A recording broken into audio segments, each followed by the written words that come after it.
All well? Would you like to say something? No, we can start, sir. So, first of all, this is not the H-bomb. H-bomb is coming. This is another milestone in setting up and demonstrating to the youth of this country how elections are being rigged.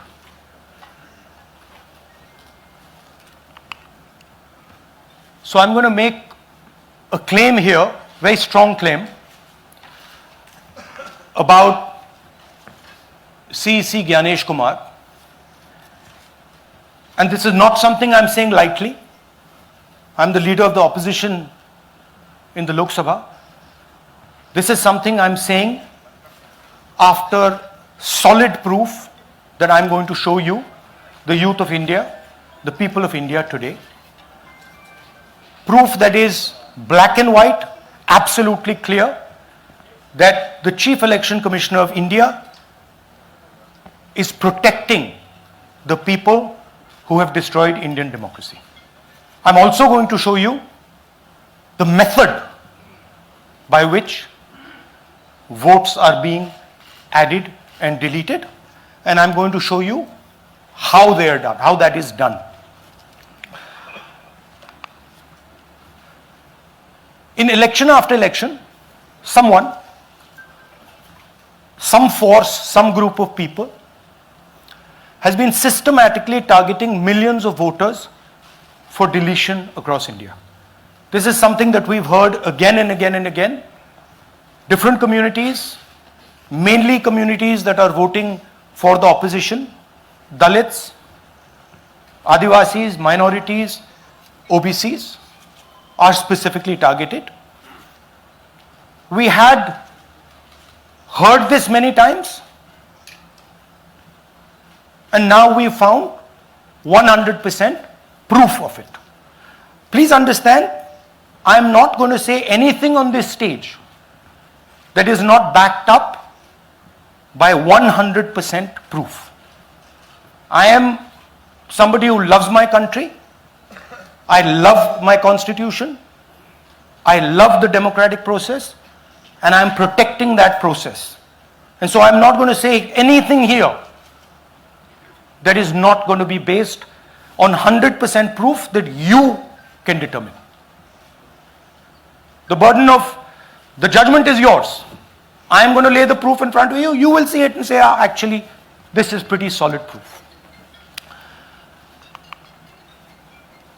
Aland is constituency in Karnataka. 6,018 votes. Somebody tried to delete 6,018 votes. We don't know the total number of votes that were deleted in Aland in the 23 election. They are much higher than 6,018. But somebody got caught deleting 6,018 votes. And it was caught, like most crimes, by a coincidence. What happened was, the booth level officer there noticed that her uncle's vote was deleted. And so she checked who deleted her uncle's vote, and she found that it was a neighbor. पड़ोसी ने uncle का vote delete किया था. उसने जाके पड़ोसी से पूछा कि आपने मेरे अंकल का वोट क्यों डिलीट किया. पड़ोसी ने कहा, मैं तो जानता ही नहीं, मैंने तो कुछ वोट डिलीट ही नहीं किया. Neither did the person deleting the vote know, nor did the person whose vote was deleted know. Some other force hijacked the process and deleted the vote. And as luck would have it, got caught. What does the operation look like?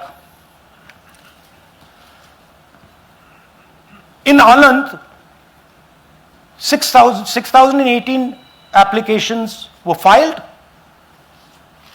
impersonating voters. The people who filed these applications actually never filed them. And we will show you evidence of that on this stage. The filing was done automatically using software. We will show you that. Mobile numbers from outside Karnataka, from different states, and you can see on the map, from different states were used to delete numbers in Aland. And it was done targeting Congress voters. So this was not random. We will show you again that these deletions were specifically targeting booths where the Congress party was winning.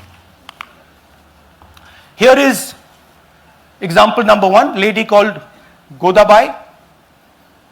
Someone created fake logins, deleted 12 voters, attempted to delete because then this was stopped. Godabai, of course, has no idea. Can you show us what Godabai has to say about this? Election time ಈಗ ನಾ ಅರ್ಜಿ ಹಾಕಿಲ್ಲ, ನನಗೆ ಅದಕ್ಕೆ ಸಂಬಂಧ ಇಲ್ಲ, ಅದು ಯಾರು ಹೊಟ್ಟಿ ಕಿಚ್ಚಿಗೆ ಯಾರು ಏನು ಹಾಕ್ಯಾರ ಅನ್ನೋದು ನನಗೆ ಗೊತ್ತಾಗಿಲ್ಲ. So she has no idea. These were the cell phone numbers that were used to delete these people. These are not from Karnataka. These numbers are from different states. You can see here.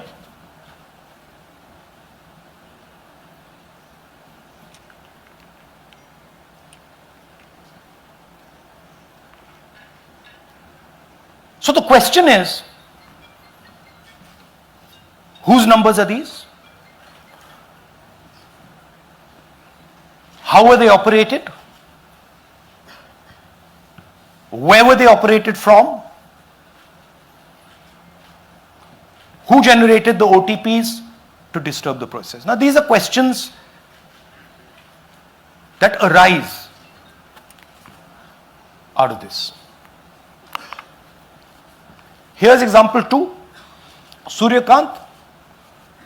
This gentleman apparently deleted 12 voters in 14 minutes. He filled 12 deletion forms in 14 minutes. I'd like you to meet him. He's here.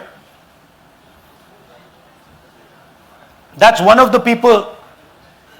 That's one. Namaskar bhi aiye.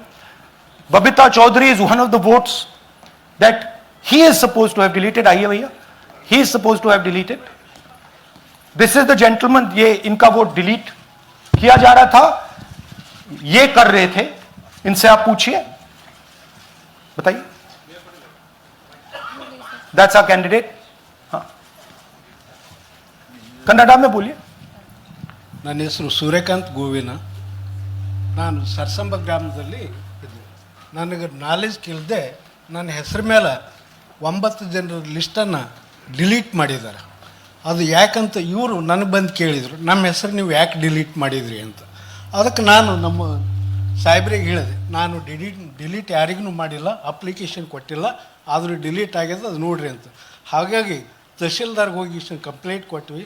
ಮತ್ತು commissioner ಇದು ನಮ್ಮ ಜಿಲ್ಲಾ election ಒಂದು ಇದಕ್ಕೆ complaint ಕೊಟ್ವಿ. ನನ್ನ ಹೆಸರು ಮೇಲೆ 12 ಜನರದು डिलीट ಮಾಡಿದ್ದು ನಿಜ ಇರ್ತದೆ. थोड़ा ट्रांसलेट कर लीजिए. मेरे नाम पे 12 लोगों का नाम डिलीट किया गया है. हालांकि मुझे मालूम नहीं, मैं कभी किसी को मैसेज भेजा भी नहीं, मैं बुलाया भी नहीं. ये बबीता आके पूछने से पता चला कि मैंने मेरे फ़ोन से ऐसा मैसेज दिया, लेकिन असल में मैंने किसी को भी मैसेज नहीं किया. आप कुछ कहेंगे? नहीं, ठीक है. Thank you. Thank you. Third example, Nagaraj. 2 applications filed and submitted in 36 seconds. Please try and fill these forms and see how long it takes you. Try and fill. And I ask the youth of India, try it. Try and fill the form, 2 forms in 36 seconds. you'll see the answer to this question. Notice also what time this gentleman fills the form. For some reason he gets up at 4:07 in the morning and suddenly fills 2 forms in 38 seconds.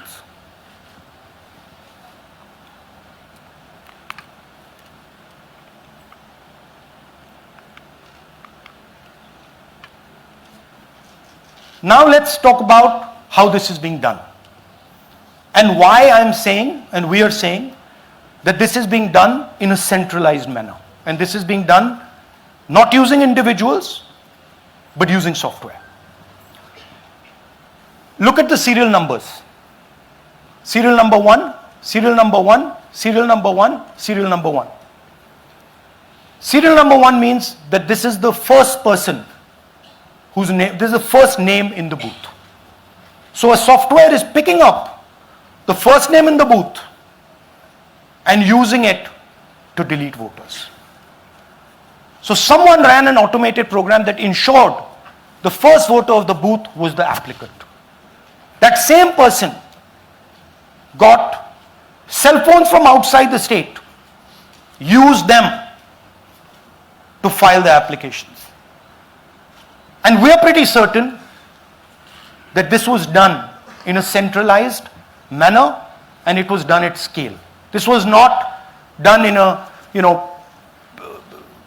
at a worker level. This was done at a call center level. Okay?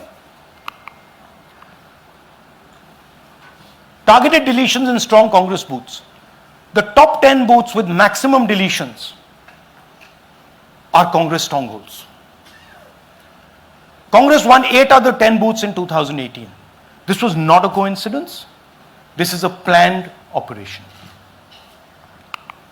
Now, let's come to why I'm making such a direct accusation about this gentleman, Gyanesh Kumar. There is an ongoing investigation on this matter in Karnataka. The CID of Karnataka has sent 18 letters in 18 months. 18 letters in 18 months to the Election Commission. And they have asked the Election Commission for some very simple facts. Number 1, give us the destination IP from where these forms were filled. Number 2, give us the device destination ports from where these applications were filed.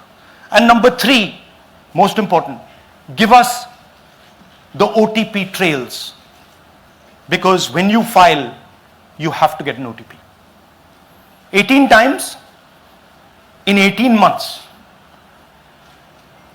The CID of Karnataka has written to the Election Commission for this.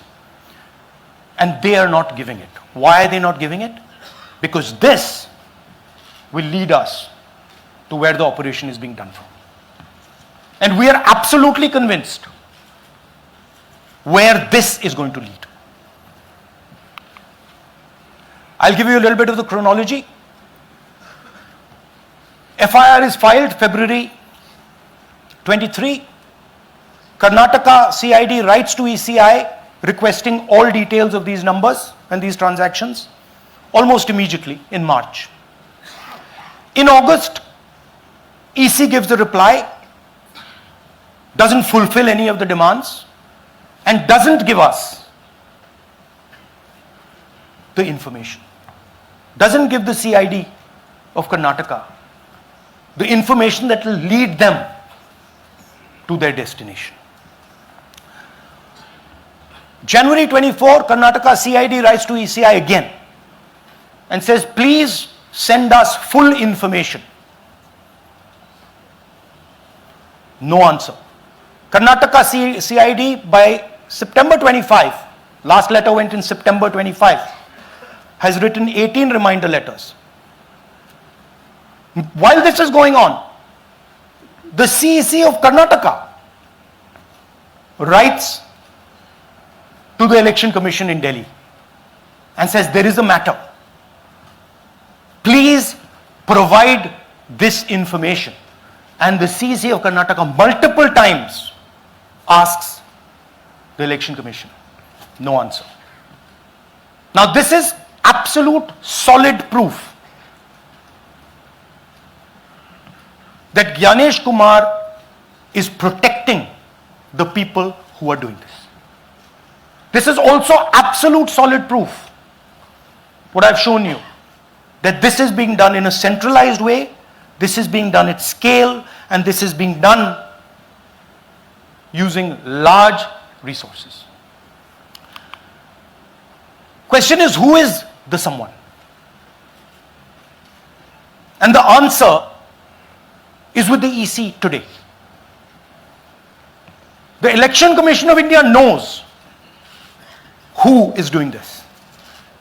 And I want every single youngster in India to know that they are attacking this. And this is your future. When they are not giving this information, they are defending the murderers of our democracy. And it is important that every youngster knows this. Your jobs, your future, your aspirations all come from this instrument. And the Chief Election Commissioner, Mr. Gyanesh Kumar, is not telling the CID of Karnataka who is doing this. This is not an isolated case. There are many such cases. Here is another one. Maharashtra, Rajora, same idea. 6,850 targeted voters added. Anand we caught deletions, Rajora we caught additions. But the basic idea is the same. Phones from outside, people who are supposed to have added voters don't know that they've added voters, people who have deleted voters don't know that they've deleted voters. You can see, you might remember that, those names there, JW, JW, JW, JW from the last presentation. Same model. So it's the same system that is doing this. It's doing it in Karnataka, it's doing it in Maharashtra, it's done it in Haryana, it's done it in UP, and we have proof of all of it.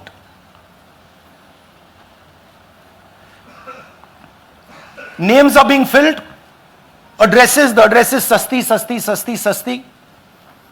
Name is UQ, JJW.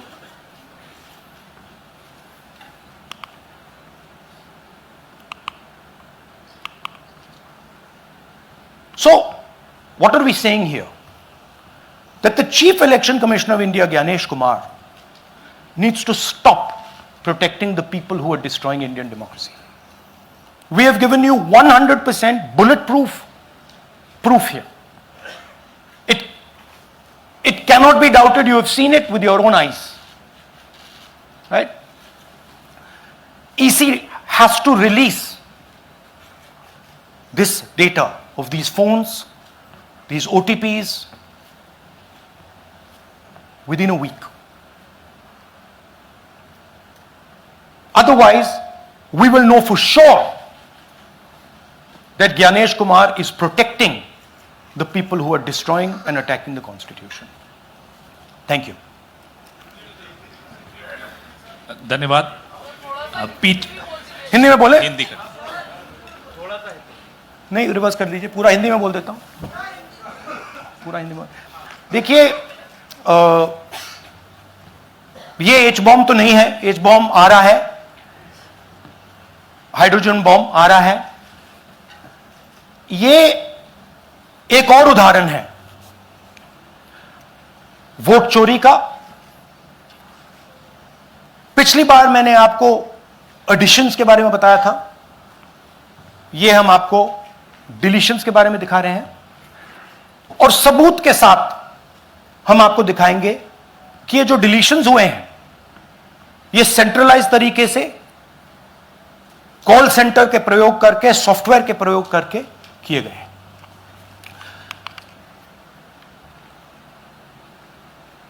हमारे पास इस presentation में जो मैंने आपको अभी दिखाया 100% सबूत है, प्रूफ है कि ज्ञानेश कुमार जी हिंदुस्तान के चीफ इलेक्शन कमिश्नर वोट चोरों की रक्षा कर रहे हैं, और यह मैं आपको अभी दिखाने जा रहा हूं।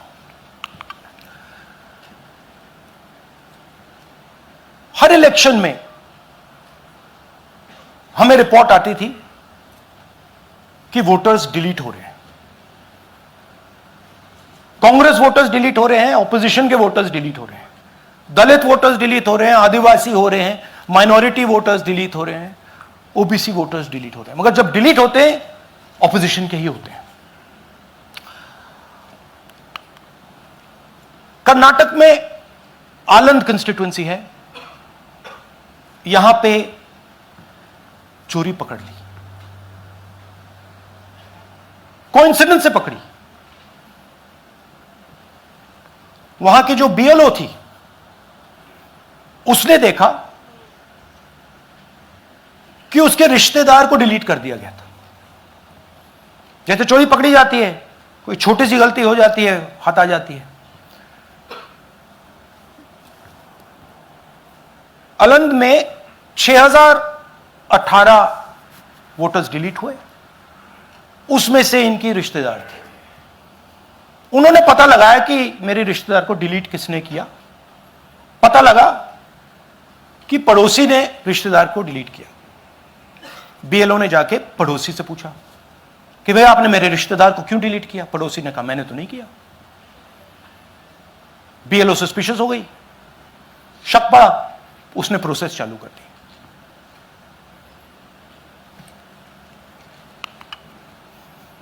पता क्या लगा कि कोई ना कोई, किसी ने अलंद में वोटर डिलीशन सिस्टमैटिकली ऑर्गेनाइज तरीके से, सेंट्रलाइज तरीके से किया। हमें यह नहीं मालूम कि आलंद में कितने वोटर डिलीट हुए, क्योंकि इससे बहुत ज्यादा हो सकते हैं। 6000, तकरीबन 6000 पकड़े गए, उस पर इन्वेस्टिगेशन हो गया। क्या पता लगा कि फाइलिंग ऑटोमेटिकली ऑनलाइन हो रही है। मोबाइल नंबर्स कर्नाटक के नहीं यूज हो रहे, मोबाइल नंबर्स दूसरी स्टेट्स के यूज हो रहे हैं। इनफैक्ट कर्नाटक के नंबर थे ही नहीं उसमें। मतलब आप दिल्ली में बैठे डिलीट कर रहे हो, आपका नंबर तमिलनाडु का है। आप गुड़गांव में डिलीट कर रहे हो, आपका नंबर झारखंड का है।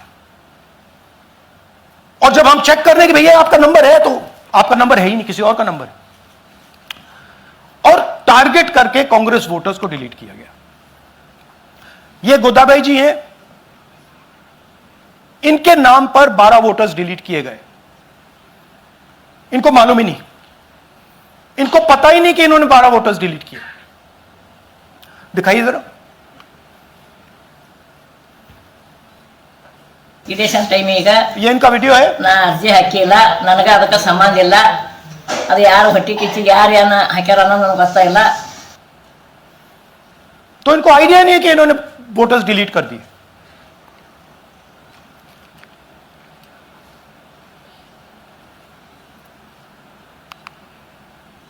ये सारे के सारे जो नंबर्स हैं, ये कर्नाटक के नंबर्स नहीं है, ये अलग अलग स्टेट्स के नंबर्स हैं। और इन नंबर्स को आप फोन करके देखिए, रिप्लाई नहीं आता है।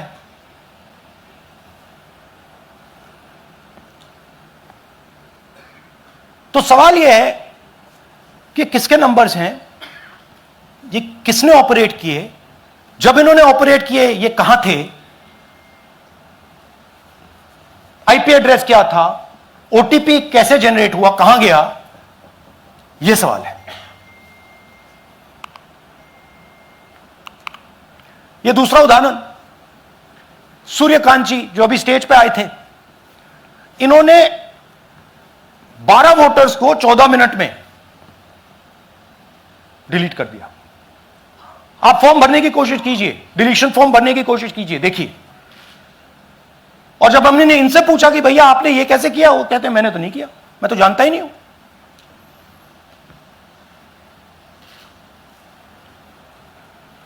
बबीता चौधरी जी का इन्होंने एक नाम डिलीट किया, यहां खड़ी हैं बबीता जी, यहां हैं, सूर्यकांत जी यहां हैं, आ जाइए जरा स्टेज पे, एक सेकंड आ जाइए, ये दोनों खड़े हैं यहां पे, सूर्यकांत जी, बबीता जी। इनको मालूम ही नहीं कि इन्होंने डिलीट किया। Thank you. नागराज जी, इन्होंने 2 एप्लीकेशन 36 सेकंड में फाइल कर दी है। और मजे की बात देखिए, ये 4 बजे सुबह उठ के फाइल कर रहे हैं। पता नहीं क्या हुआ, 4 बजे सुबह कहा कि भैया मैं 2 वोटर को डिलीट करूंगा, और कितने 36 सेकंड में डिलीट कर दिए, फिर सो गए।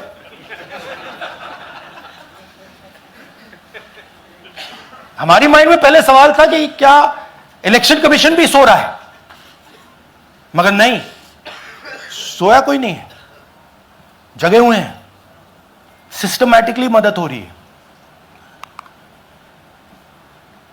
यह देखिए दूसरी बात, जो भी डिलीट कर रहा है वोटर लिस्ट में उसका सीरियल नंबर 1 है। मतलब जो भी वोटर लिस्ट में पहले नंबर पे आता है वही डिलीट कर रहा है। 5वें नंबर वाला, 7वें नंबर वाला, 10वें वाला कोई नहीं कर रहा। तो हो क्या रहा है, सॉफ्टवेयर से यह काम किया जा रहा है। सॉफ्टवेयर प्रोग्राम कह रहा है पहला नाम निकालो और इसका प्रयोग करके डिलीट करो। टारगेटेड डिलीशंस हो रहे हैं। कांग्रेस पार्टी पर आनंद में अटैक किया। टॉप 10 बूथ्स जहां सबसे ज्यादा कांग्रेस की स्ट्रेंथ थी वहां टारगेट किया।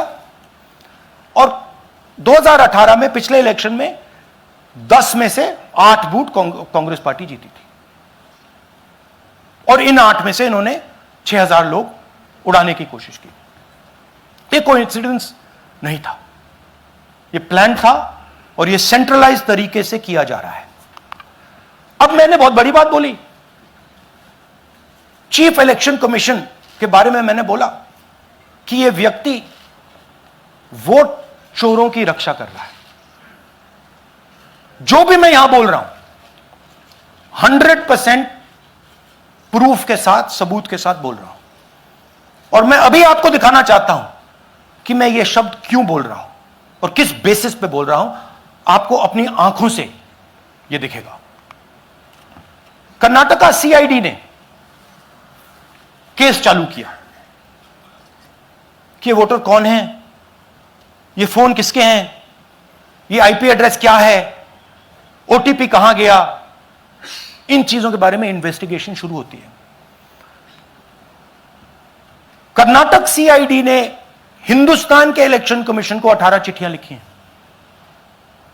हमें आप ये इंफॉर्मेशन दीजिए, बिल्कुल क्लियर है, डेस्टिनेशन आईपी दीजिए, डिवाइस डेस्टिनेशन पोर्ट दीजिए, ओटीपी ट्रेल्स दीजिए, फोन नंबर्स दीजिए, फोन नंबर्स के मालिकों के नाम दीजिए। क्लियरली पूछा है, नो आंसर।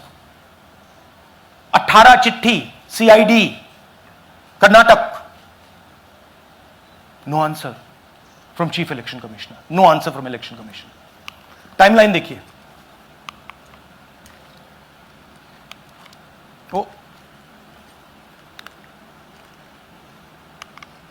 ओके, फरवरी 23 में इन्वेस्टिगेशन शुरू होती है। मार्च 23 में कर्नाटका सीआईडी चिट्ठी लिखती है ईसीआई को कि हमें सारे डिटेल्स दे दीजिए। अगस्त में इनकंप्लीट डिटेल्स दी जाती हैं, जिससे कोई इन्वेस्टिगेशन आगे नहीं बढ़ेगा। जिन चीजों की जरूरत थी वो नहीं दी, जिसकी जरूरत नहीं थी वो सारी दे दी। पहला सबूत। दूसरा सबूत, 18 बार रिमाइंडर लेटर गए हैं। आपको अगर सीआईडी एक बार लेटर भेज दे और आप नहीं गए, आप जानते हो क्या होगा। यहां पे इलेक्शन कमीशन को 18 बार लेटर गए हैं, कुछ नहीं हुआ है। बाद में क्या होता है, कर्नाटक ईसी इलेक्शन कमीशन को लिखता है, कहता है भैया हमें दे दीजिए, आपको इंफॉर्मेशन देना पड़ेगा। No reply. मार्च 25 में, आखिरी लेटर सितंबर में गया है, कुछ ही दिन पहले। No reply from EC. यह है सबूत कि ज्ञानेश कुमार जी वोट चोरों की रक्षा कर रहे हैं, और यह ब्लैक एंड व्हाइट सबूत है, इसमें कोई कंफ्यूजन नहीं है कहीं।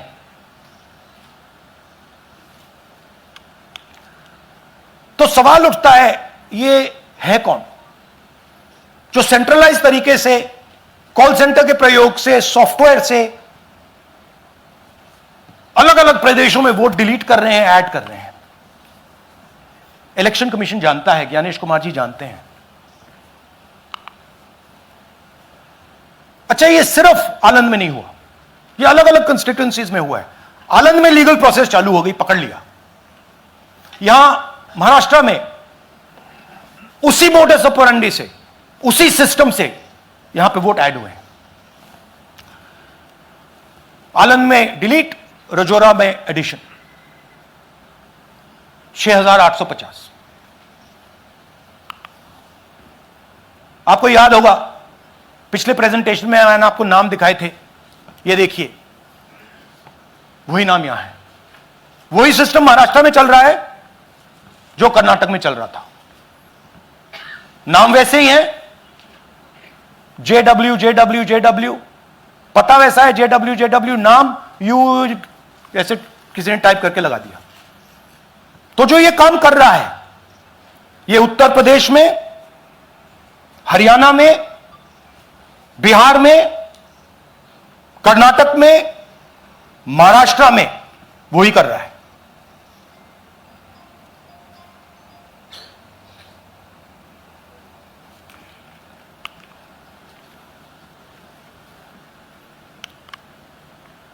तो हमारी डिमांड है, ज्ञानेश कुमार जी, आप अपना काम कीजिए। आपने ओथ लिया है, आप हिंदुस्तान के चीफ इलेक्शन कमिश्नर हैं। आपसे कर्नाटक की सीआईडी सबूत मांग रही है। आप कर्नाटक की सीआईडी को यह सबूत 1 सप्ताह के अंदर दे दीजिए, नहीं तो पूरा हिंदुस्तान के सारे युवा इस बात को एक्सेप्ट करेंगे कि आप हिंदुस्तान के कॉन्स्टिट्यूशन, हिंदुस्तान के संविधान की हत्या में शामिल हो, हिंदुस्तान के संविधान की रक्षा नहीं कर रहे हो, और वोट चोरों की आप मदद कर रहे हो। Thank you. और थोड़ी देर में हम आपको हाइड्रोजन बॉम्ब दिखाने जा रहे हैं। नहीं, आज नहीं, थोड़ी देर में उसकी प्रिपरेशन चल रही है। क्योंकि हम देखिए, मैंने टीम से कहा है कि अगर मैं स्टेज पे जा रहा हूं, ब्लैक एंड व्हाइट प्रूफ नहीं होगा, मैं नहीं जाऊंगा। अगर ब्लैक एंड व्हाइट प्रूफ होगा, जो कोई मतलब उसको निगेट नहीं कर सकता, मैं जाऊंगा। मैं देश के कॉन्स्टिट्यूशन की रक्षा कर रहा हूं, संविधान की रक्षा कर रहा हूं, मैं लोकतंत्र की रक्षा कर रहा हूं, और मैं सच्चाई आपके सामने रख रहा हूं।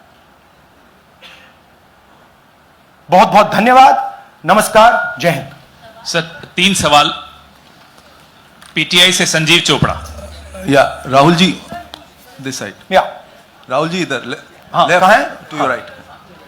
हाँ, हेलो। राहुल जी, आज आपने नया खुलासा किया है कि कैसे वोट चोरी हो रही है। आपने पहले भी महादेवपुरा के बारे में बताया कि कैसे एडिशंस हो रही हैं, अब आपने बताया कैसे डिलीशंस हो रही हैं। लेकिन देखने में ये आ रहा है कि इलेक्शन कमीशन इस पे कोई एक्शन नहीं ले रहा, और आगे चल के वो तैयारी कर रहे हैं पूरे देश में एसआईआर लाने की। तो आप इस मुहिम को आगे कहां तक ले जाएंगे, और एसआईआर के बारे में क्या करने वाले हैं? देखिए, हम आपके सामने क्रिमिनलिटी रख रहे हैं, हमारा काम आपके सामने सच्चाई रखने का है। और हम रख रहे हैं। हिंदुस्तान में दूसरे इंस्टीट्यूशंस भी हैं, सिर्फ इलेक्शन कमीशन नहीं है, लीगल सिस्टम है, उनको भी इन चीजों को देखना चाहिए। यहां पे हम चीफ इलेक्शन कमिश्नर के बारे में ब्लैक एंड व्हाइट कह रहे हैं। आपने कहा कि हमने एडिशन डिलीशन दिखाया, पहले प्रेजेंटेशन में मैंने एडिशन दिखाया था, अब हमने डिलीशन दिखाया है, मगर हमने एक और चीज जोड़ दी है, एडिशन और डिलीशन का सिस्टम, उसका स्ट्रक्चर, उसका तरीका। और हमने यह दिखाया है कि जो डिलीट कर रहा है, जो ऐड कर रहा है, महाराष्ट्र में, कर्नाटक में, यूपी में, वो एक ही आदमी है, एक ही फोर्स है। हमने आपको वो एड्रेसेस दिखाए। Same system is being used in Maharashtra, is being used in Karnataka, is being used in Uttar Pradesh, is being used in Haryana. Same people are doing it. से Siddharth, ANI। Sir, this side, sir. हाँ Sir, on your left, sir. हाँ On your left. This side, sir, on your left. Sir, मेरा आपसे सवाल ये है कि जब आप कह रहे हैं कि ज्ञानेश कुमार जो चीफ इलेक्शन कमिश्नर है, उन्हें पता है ये कौन कर रहा है, हाँ। और ये पॉलिटिकल फायदा जरूर किसी को हो रहा है। आप कह रहे हैं कांग्रेस के बूथ के ऊपर ही हाँ। सारे वोट्स डिलीट किए जा रहे हैं, तो वो कौन लोग आपके हिसाब से हैं जिनको ये फायदा पहुंच रहा है, पहला। और दूसरा ये कि वो आपने एक देखिए, हफ्ते का हाँ, समय दिया sorry। है, जब आपने एक हफ्ते का समय दिया है, तो क्या एक हफ्ते बाद आप इसको आगे कैसे इनिशिएट करेंगे? क्या आप लोग कोर्ट का रास्ता अपनाएंगे या और कोई हायर एजेंसी से इस बात की डिमांड करेंगे? क्योंकि ये ऑर्गेनाइज्ड तरीके से क्राइम दिखाई दे रहा है जो आप बता रहे हैं, अगर आपकी बात के ऊपर जाएं। देखिए, फ्रैंकली ये जो मैं यहां कर रहा हूं, ये मेरा काम नहीं है। मेरा काम डेमोक्रेटिक सिस्टम में पार्टिसिपेट करने का है।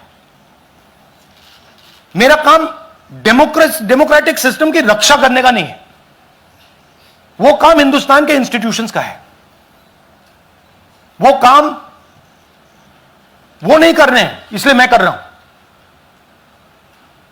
अब मैं आपको यह कह सकता हूं कि हमने आपको 2 बार सबूत दिखाया है, और जब हम ये प्रेजेंटेशंस खत्म करेंगे, इसमें लगेंगे 2-3 महीने, जब हम ये खत्म करेंगे, आपके माइंड में कोई डाउट नहीं होगा कि हिंदुस्तान में state after state, Lok Sabha after Lok Sabha चोरी हो रही है। तो मेरा काम सच्चाई दिखाने का है। मैं हिंदुस्तान की जनता को, हिंदुस्तान के युवाओं को सच्चाई दिखा सकता हूं। यह मेरा काम है। उनकी जो इंटरेस्ट है, क्योंकि ये जो कॉन्स्टिट्यूशन है, ये हिंदुस्तान की जनता का रखवाला है, प्रोटेक्टर है, और मैं इसकी प्रोटेक्शन कर रहा हूं। इसकी प्रोटेक्शन करने का काम हिंदुस्तान के इंस्टीट्यूशंस का है, हिंदुस्तान के ऑपोजिशन लीडर का नहीं है, मगर इंस्टीट्यूशंस नहीं करने हैं। अच्छा, एक इंटरेस्टिंग बात आई है जो मैं आपको बताना चाहता हूं कि इलेक्शन कमीशन के अंदर से हमें मदद मिलनी शुरू हो गई है। मैं साफ बोल देता हूं, इलेक्शन कमीशन के अंदर से, पहले नहीं हो रहा था, अब इलेक्शन कमीशन के अंदर से इंफॉर्मेशन आ रही है। यह रुकेगा नहीं, यह रुक नहीं सकता है, क्योंकि हिंदुस्तान की जनता इस बात को एक्सेप्ट नहीं करेगी। एक बार हिंदुस्तान की जनता को, हिंदुस्तान के युवाओं को पता लग गया कि वोट चोरी हो रही है, उनकी शक्ति लग जाएगी। IANS से आलोक झा। इस तरह से नहीं प्लीज। IANS से आलोक झा। वो भी मैं आपको दिखा दूंगा, वो भी मैं आपको प्रूफ के साथ दिखा दूंगा, है हमारे पास। राहुल जी, हाइड्रोजन बॉम्ब में ब्लैक एंड व्हाइट है। मैं फाउंडेशन लगा रहा हूं, मैं फाउंडेशन क्रिएट कर रहा हूं, है हमारे पास। मैं स्टेज पे बिना प्रूफ के नहीं चढ़ूंगा, बता रहा हूं। राहुल जी आपने कहा, ऐसे ऐसे मत पूछिए please. Last question, Rahul ji, IANS से आलोक झा। राहुल जी इधर, आपने कहा आपके पास आलोक झा इधर इधर सर, कहाँ हैं जी? हाँ, आपने कहा सर कि आपके पास पुख्ता सबूत है, ब्लैक एंड वाइट सबूत है, तो क्या अगर ईसीआई अभी जवाब नहीं देती है तो कोर्ट का रुख करेंगे, ये ऑप्शन है आपके पास, जाएंगे? देखिए मैंने कहा कि मेरा काम as opposition leader normal situation में मेरा काम ऑपोजिशन का रोल है, सरकार पे प्रेशर डालने का रोल है। मेरा काम हिंदुस्तान के लोकतंत्र को बचाने का नहीं है, मैं वो काम कर रहा हूं, इस स्टेज पे मैं वो काम कर रहा हूं। तो मेरी सोच है कि as a patriotic Indian, as somebody who loves India, who loves the constitution, it is my duty to put the truth in front of the people of India. अब अगर हिंदुस्तान के इंस्टीट्यूशंस कुछ करना चाहते हैं वो करेंगे, उनमें भी बहुत लोग हैं, जैसे मैंने आपसे कहा, मैं सरप्राइज हो रहा हूं, इलेक्शन कमीशन से लोग आ रहे हैं, इंफॉर्मेशन दे रहे हैं और बढ़ रहा है वो। क्या जब तक सीईसी ज्ञानेश कुमार अपने पद पर है, जैसा कि आप कह रहे हैं कि वो फ्री एंड फेयर इलेक्शन होने नहीं देंगे, तो तब तक इलेक्शन का मतलब क्या रह जाएगा? क्या आप इनको हटाए जाने के लिए आयोग को इस्तीफा देने के लिए? हाँ, तो आप इमेजिन कीजिए, और ये शॉकिंग बात ये है बस अब कि ये अभी शुरू नहीं हुआ, ये 10-15 साल से चल रहा है, ये सिस्टम है, ये स्ट्रक्चर है। हिंदुस्तान की जो डेमोक्रेसी है वो हाईजैक हो गई है। I am shocked frankly.